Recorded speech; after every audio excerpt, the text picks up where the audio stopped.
आज मैं क्लास 10 के मैथ एपी के प्रश्न का बेसिक बताने जा रहा हूँ। किताब का हूबहू प्रश्न बता देने से भी बहुत समझ में नहीं आता है। जैसे आज मैं 2 पॉइंट बताऊँगा कि एपी के पदों को कैसे ज्ञात करते हैं, और दूसरा है एपी के प्रथम पद तथा सार्वंतर कैसे ज्ञात करते हैं। तो एपी के पदों को कैसे ज्ञात किया जाता है, तो एक एग्जाम्पल लिए हैं -10, 0, 10। तो इसमें जो प्रथम पद होता है ये वो हो गया -10।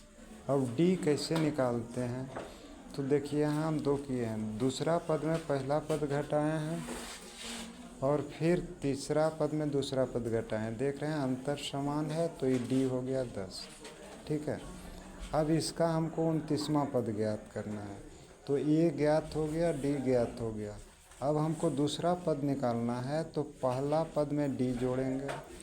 तीसरा पद निकालना है तो पहला पद में 2D जोड़ेंगे। चौथा पद निकालना है तो पहला पद में 3D जोड़ेंगे। पांचवा पद निकालना है तो पहला पद में 4D जोड़ेंगे, और इस तरह ये निकलेगा।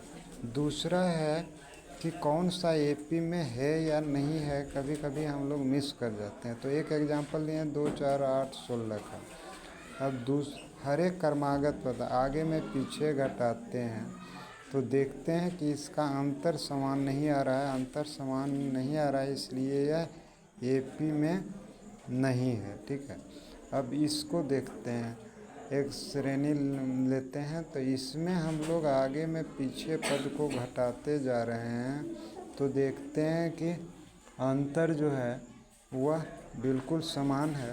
तो चूंकि अंतर समान है इसलिए यह अर्थमेटिकल प्रोग्रेशन में है, और तब हम इसका पहला पद ज्ञात करते हैं और फिर सार्वंतर डी ज्ञात करते हैं। ठीक है।